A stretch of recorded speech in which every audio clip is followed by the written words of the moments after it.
안녕하세요. 산야초 나라입니다. 이 산행하면서 야생 버섯들 소개하겠습니다. 저 앞에 이렇게 이제 막 깨끗하니 하얗게 버섯들이 올라오고 있습니다. 이 한 군데 나면은 그 주위에 물이 지어서 납니다. 낙엽을 뚫고 올라오기도 하고 국수나무 같은데, 그런데 밑에 주로 많이 올라오는 버섯입니다.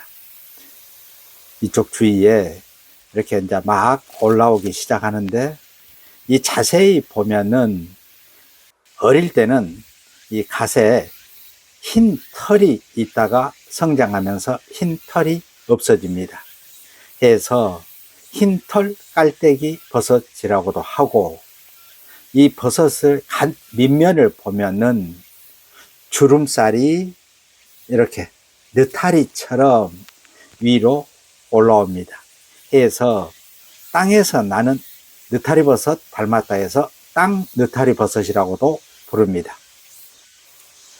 이 버섯은 버섯도 가면은 식독불명이라고 되어 있지만, 실제로 버섯 좋아하시는 분들은 이 버섯 따가지고 생으로만 먹지 않고 익혀서 이렇게 식용을 합니다. 이걸 끓는 물에 이렇게 데쳐 가지고 참기름 소금장에 찍어 먹어도 되고, 볶음, 찌개 등 다양하니 요리합니다. 그리고 이 특별한 부작용이 있다고 보고된 바는 없습니다. 이 흰털 깔때기 버섯은 이제 지금은 막 올라온 건데, 조금 더 자라면 너무 또 가시 펴져 버려 비온 뒤에 퍼져본 것은 안 되고, 어느 정도 이제 갓 올라온 그 부드러운 버섯들은 채취해서 볶음이라든가 또 소고기 버섯 전골 등 다양하니 식용하는 버섯입니다. 그리고 또 자리를 이동을 해서 저 앞에 이제 버섯들이 군데군데 올라오기 시작합니다. 이렇게 크기는 적지만은 붉은색을 띠는 꾀꼬리 버섯입니다. 오이향이 난다 해서 오이꽃 버섯이라고도 부릅니다.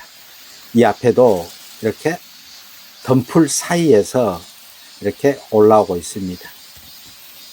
이 꾀꼬리 버섯은 이렇게 붉은색도 있고 노란색, 황금색, 오렌지색 등이 있습니다. 이 특징이 갓 뒷면이 나팔 모양을 하고 꾀꼬리, 목, 주름 닮았다 해서 꾀꼬리 버섯이라고 합니다. 크기는 적지만은 그 향이 은은하니 좋습니다. 이 고기와 함께 볶아 먹어도 좋고, 취향에 따라서 식용하는 식용 버섯입니다. 이 꾀꼬리 버섯, 여기도 이렇게 붉은색의 꾀꼬리 버섯이 올라오고 있습니다. 대 밑 주름이 꾀꼬리 목처럼 위로 쭉 올라온 것이 특징이죠. 이 꾀꼬리 버섯은 꽃처럼 핀다 해서 꽃버섯이라고 부르기도 하고, 서양에서는 인기 버섯으로 칩니다. 이 함유하고 있는 베타글루칸 성분을 함유하고 있어서 항암에도 좋고 면역력에도 좋고 다이어트에도 좋은 식용 버섯입니다. 또 자리를 이용해서 저그 바위 밑에 버섯이 올라옵니다. 꼭 솔방울 모양을 닮았습니다. 전체적으로 약간 검은색을 띱니다. 귀신 그물버섯입니다. 모르신 초보자분들은 독버섯으로 생각할 수 있는데, 이건 맛있는 식용버섯입니다. 이쪽에 보면은 속살은 하얗다가 시간이 지나면 자주색, 이렇게 붉은색으로 색깔이 변하는 식용버섯, 귀신 그물버섯입니다.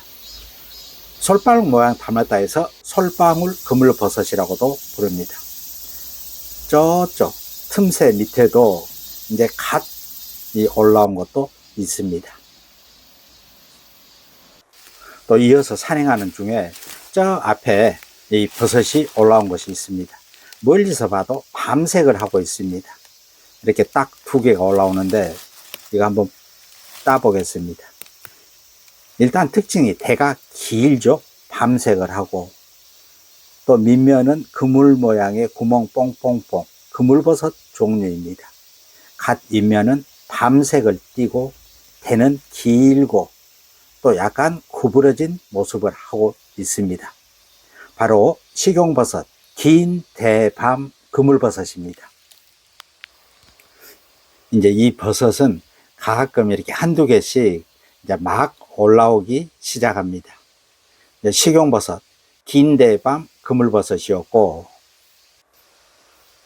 또 저 앞에도 이렇게 올라오고 있습니다.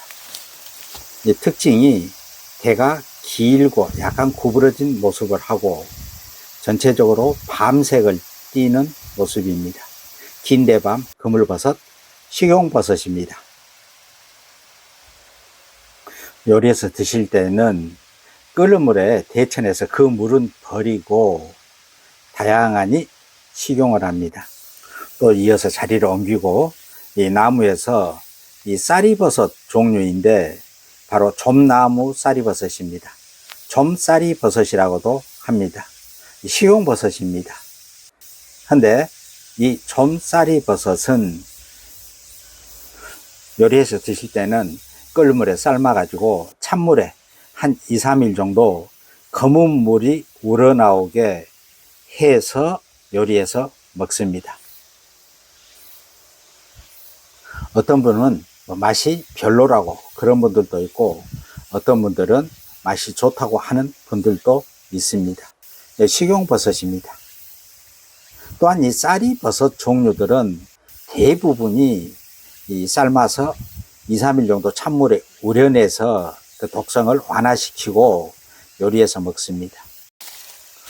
또 자리를 이동하는 중에 이쪽도 낙엽을 뚫고 이렇게 꾀꼬리 버섯들이 올라오고 있습니다.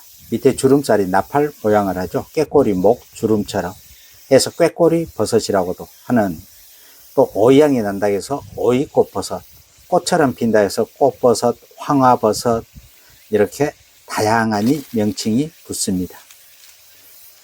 이 향이 참 좋습니다. 소고기와 함께 이렇게 볶아 먹어도 그래도 맛있습니다. 이것은 갓이 약간 더 다른 것보다 좀 더 큰 편입니다. 꾀꼬리 버섯은 정말 적죠. 또 이어서 산행하는 중에 저 앞에도 버섯들이 올라오고 있습니다.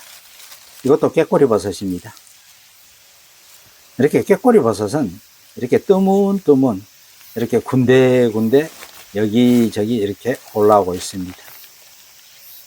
이쪽에도 이 꾀꼬리 버섯 같은 경우는 특히 베타글루칸 성분을 풍부하게 함유하고 있어서 면역력 개선에도 좋고 항암에도 좋은 버섯입니다. 오늘은 이 산행하면서 보이는 야생 식용 버섯들 소개하였습니다. 그럼 사냐초나라는 다음 영상으로 또 찾아뵙겠습니다.